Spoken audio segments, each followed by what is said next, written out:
Hello and welcome back to my channel. This is going to be the first time that I've ever tried doing anything true crime, but throughout quarantine I've kind of been binging Stephanie Harlow, so she kind of inspired me to just go on through with it. So I decided I might as well, because it's something that I've wanted to do for a while. So I'm going to stop rambling, and the first case that we are going to be doing is known as the Rampart Street Murder House. And I first came across this case through a BuzzFeed Unsolved. It was the episode where they were in New Orleans and they were visiting the Voodoo stores and the Voodoo temples and all that.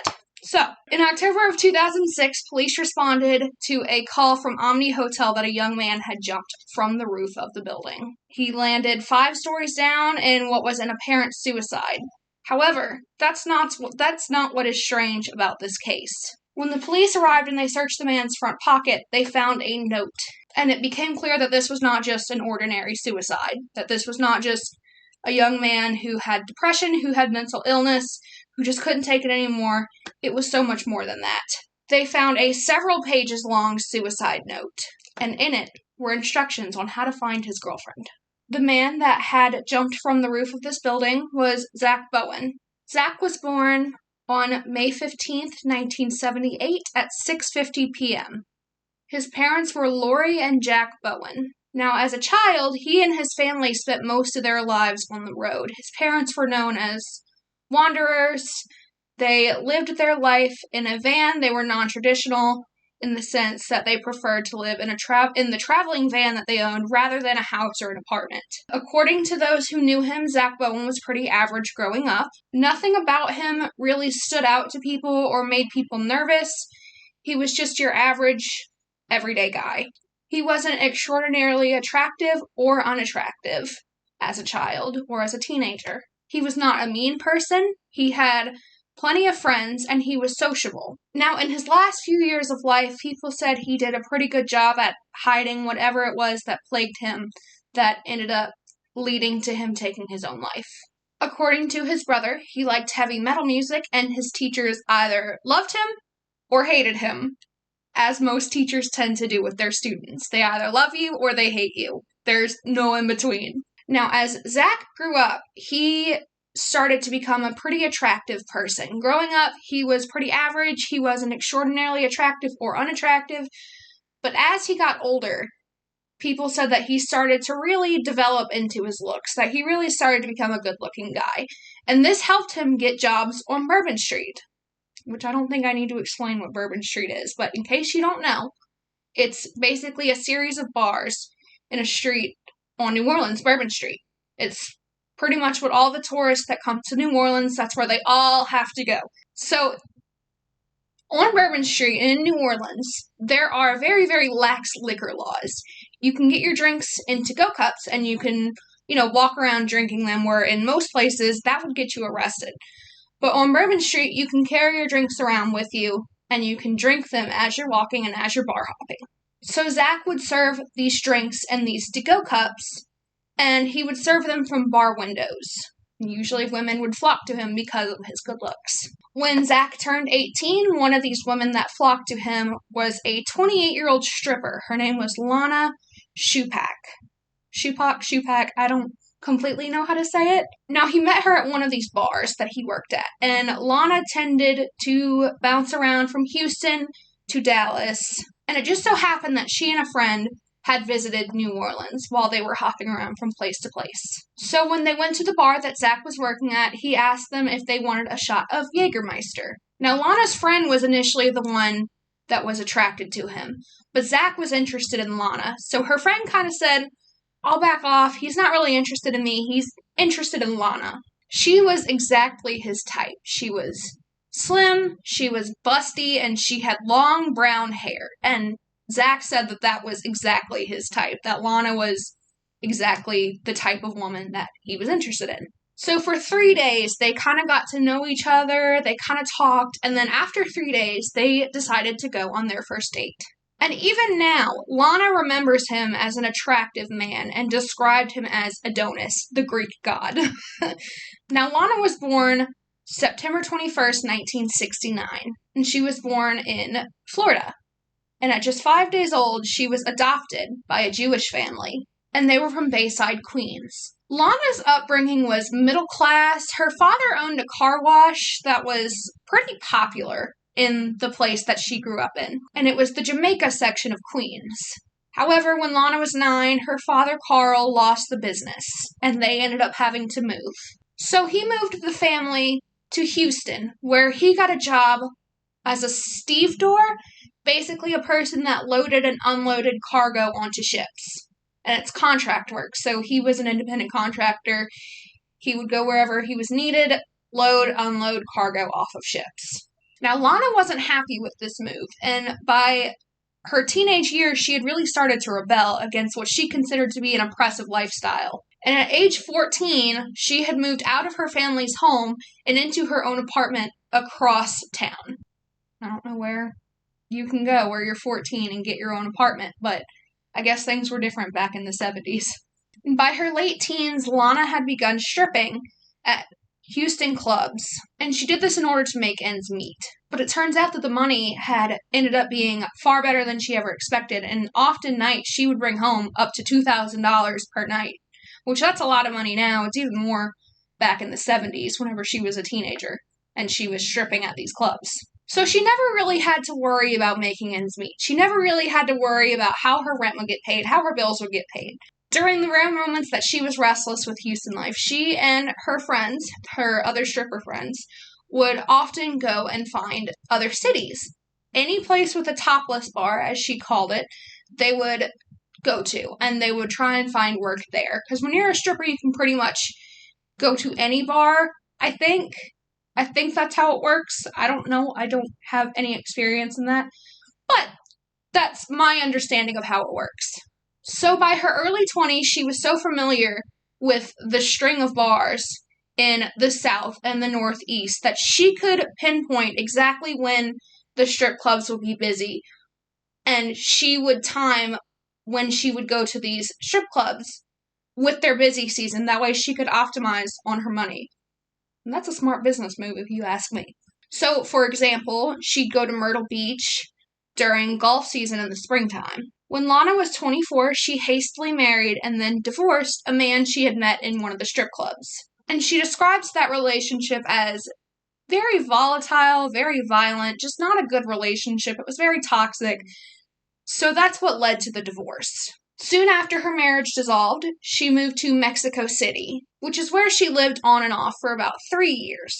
And she says that she fled Mexico City after she was falsely implicated in a gun running case, but I couldn't find too much information on that. And after Mexico City, she landed in Dallas and started stripping again. But for Lana, she said Dallas was a bit too bougie for her taste. And in her exact words, in Dallas, people drive BMWs and eat bologna sandwiches as they're driving because they can't afford the BMW that they're driving in. So a lot of people living above their means. And she says she hated it. So one of her friends suggests that they take a road trip to New Orleans. And Lana was desperate for a change from Dallas, so she thought, why not? Might as well. So Lana met Zac on her first night in New Orleans. Now, after meeting Zac, after her brief dates with Zac, after her first date with Zac, she went back to Dallas, which is where she lived. And according to Lana, he called and called and called and begged her to come back to New Orleans. And a few weeks later, she did end up going back to New Orleans, and she rented an apartment in New Orleans. And the apartment that she rented was above Big Daddy's strip club on Bourbon Street. And the plan was to rent the apartment, dance a little bit, and hang out with Zac so they could really get to know each other. Now, by that fall, she and Zac were in a committed relationship. They were inseparable, according to Lana. But by the end of 1996, she began to distance herself after she learned that he was only 18, which is legal, but she was uncomfortable with the age difference since she was so much older than him. She figured that because he was bartending, he had to be at least 21. But then, in early 1997, Lana discovered that she was pregnant with Zac's baby. Now, Lana decided that she was going to keep the baby, but she fretted for months over how to tell Zack that she was pregnant. And when she finally did tell him, to the surprise of no one, he was conflicted about how to handle the news of that he was going to become a father. Now, at the time, he still lived with his father on Carondelet Street, and he sought advice from his mother on what he should do. On March 10th, 1997, he sat down and wrote a long letter to his mother, Lori. And the letter said, "Mom, well, the letter I never wanted to write so soon is upon me. This is the letter informing you of my venture into fatherhood. I've made quite a few mistakes in my past, and this is one of the biggest. But this is what I get for being young and stupid." The mother was as surprised as myself, but not as regretful, for she wanted to have this child. After hours of pleading defenses such as, "I'm too young to have a child," "I don't want to father this child," and "why not wait for someone who shares the same feelings as you?" she was still unmoved, and much to my dismay. She is a 21-year-old ex-stripper as of now, who I regret meeting. I know this isn't the ideal mother, and neither of us wanted parenthood, which is why she was on the pill the entire time. But I guess science sometimes fails. That's no excuse, I know, but it's the best that I've got. I believe she will make a good mother who will love this child, but I just wish she would have waited for an older, more responsible person than myself. But now I'm stuck. I'm going to stay in New Orleans until the child is born, and see it through part of its infancy, but in no way will I be its daddy. Well, I know this troubles and hurts you, but there's nothing I can do about it. So give me a call to discuss it. I'd like your support in this, so think it over before you talk to me. I know I screwed up and I don't need to hear it from you. Please understand. Love always, Zack. So he begs this woman to come back and be with him, gets her pregnant, and then says that he regrets ever meeting her. Now, despite this, the two married and even had a second child. And it said that he joined the military to support both her and their two children. He rose to the rank of sergeant in the U.S. Army over the course of a tour in Kosovo. I think that's how you say that. As well as a tour in Iraq.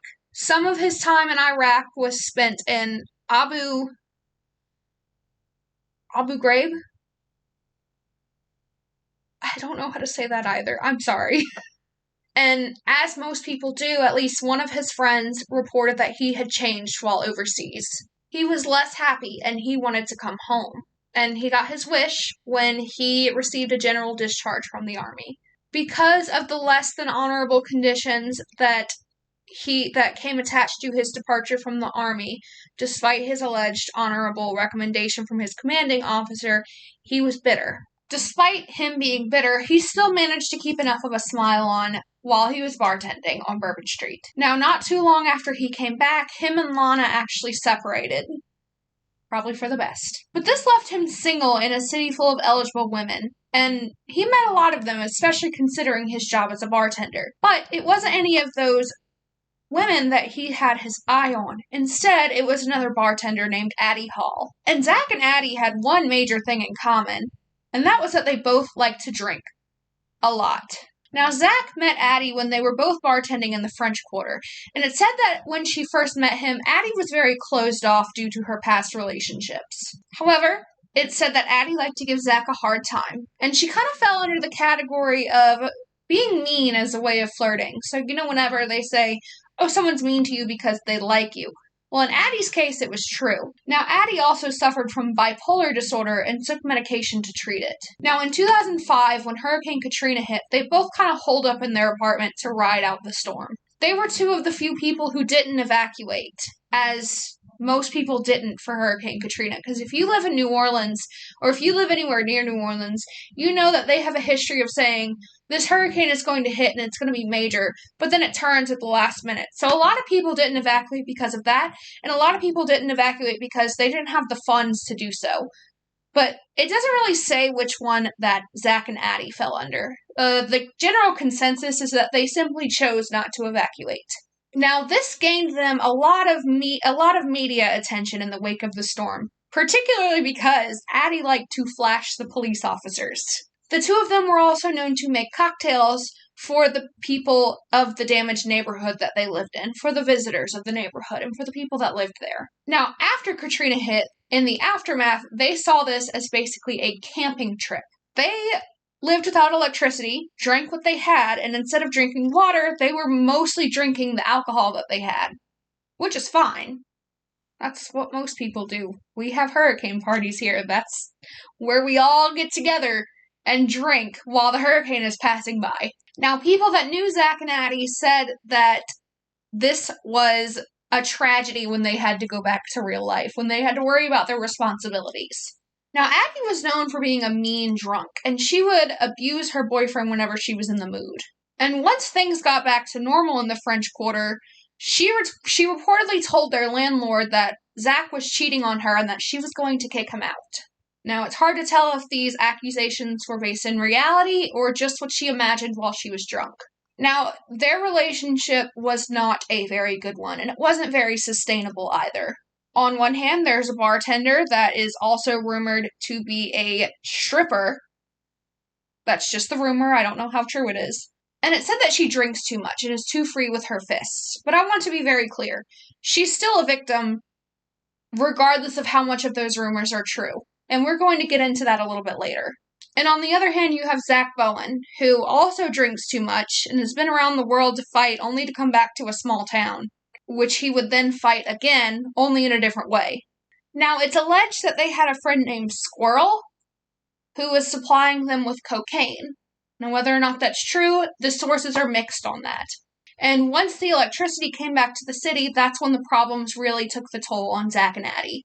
The bills started piling up, responsibilities came back, and Addie started to realize that she just wanted Zack. She didn't want his kids. She didn't want the responsibility of an ex-wife. She didn't want to have to deal with Lana. The honeymoon phase was over, and she had begun to numb that with drugs and alcohol. The fights that they had just kept getting worse. So you have a woman that just wants this man that has children and an ex-wife, and they would constantly get into fist fights. So they did what any couple would do to solve their problems. They got a new apartment together. They saw it as a way to start from scratch, to start over. They found a place on Rampart Street above the famed Voodoo temple at the time. They decided, this is it. This is where we're going to live. This is the apartment we're going to move into. Now, they unpacked a few boxes, and as soon as they unpacked these few boxes, Addie went to the landlord and said, hey, can we put the lease in my name and only my name? She had discovered that Zack was actually cheating on her and decided that that was the last straw. Considering her past with men, she decided that this was the end-all be-all situation and that she didn't want to be in the relationship anymore. The relationship was over. So the landlord gave Addie a handwritten contract and said, you sort this out. You work out your problems.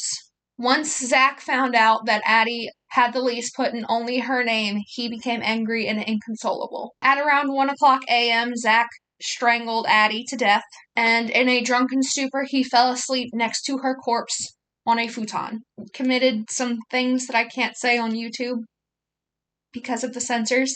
And then the next day, he woke up and went to work, while his girlfriend is still laying dead on the futon. Now, his coworkers remember after this happened that he was out of it at work, that he wasn't acting like himself.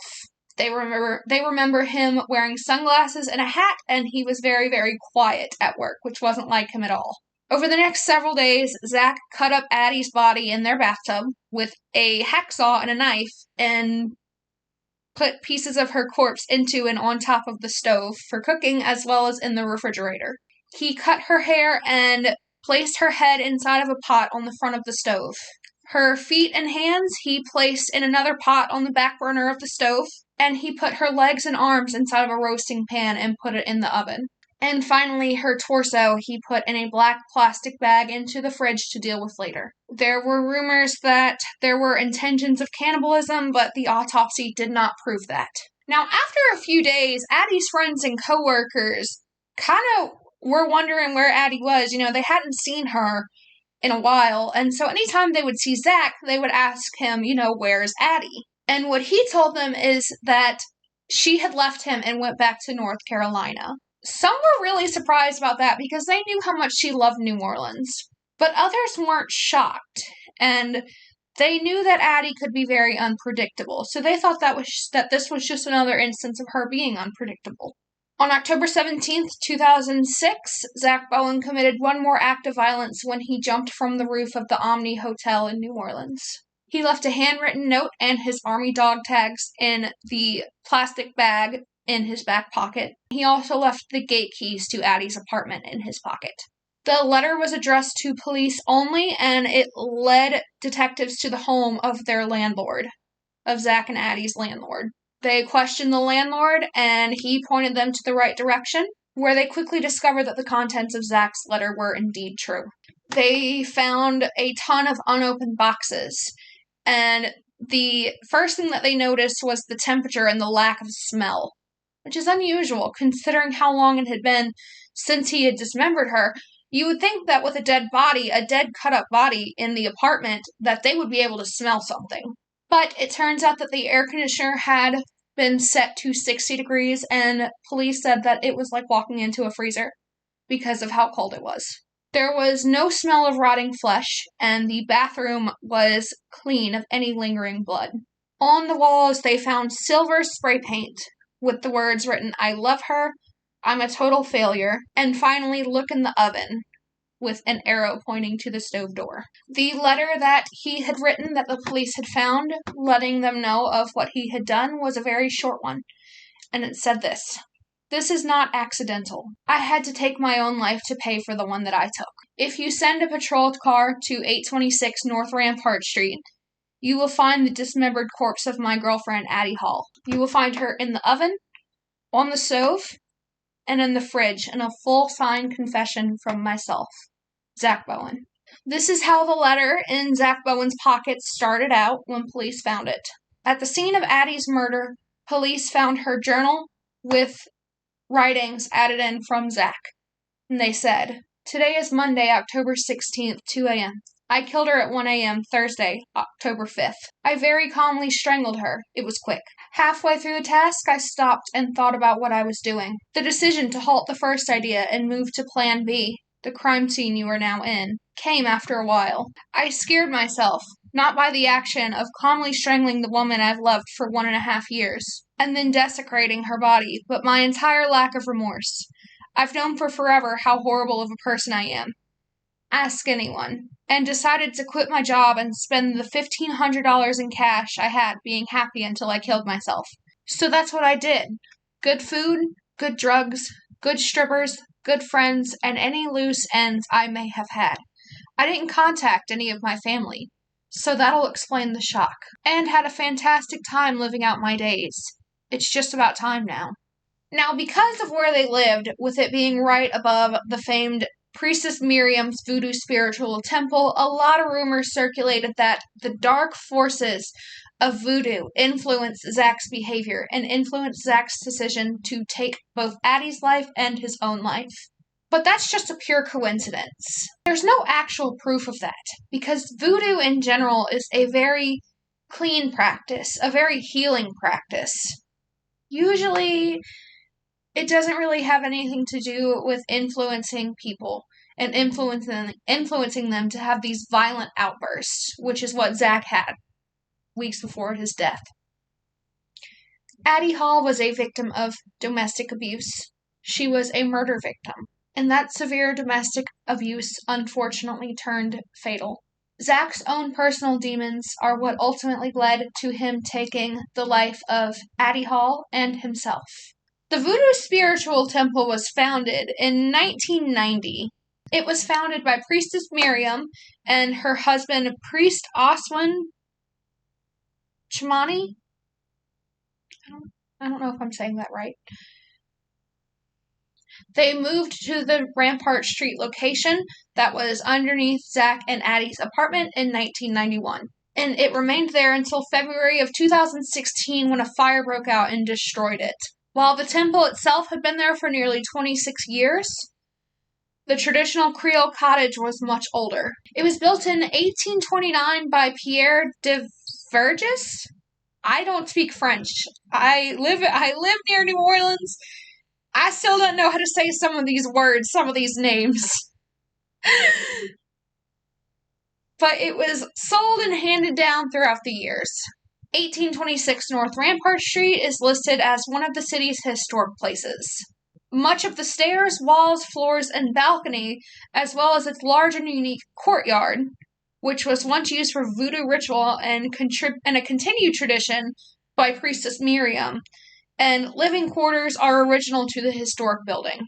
Now, people have lived in the apartment that Zack and Addie used to live in after the murder, and they've reported having some paranormal activity, mostly just feelings of being watched, voices, your typical paranormal things, nothing too out of the ordinary for some place with that kind of history. And the building is currently being leased by another voodoo priestess who has turned it into a museum of the paranormal with tours of the apartment. So you can still tour this apartment. The Voodoo Spiritual Temple moved to a new location at 1428 North Rampart Street, just up the street from its original location and across from the Congo Square. And that is all the information I could find on the Rampart Street Murder House.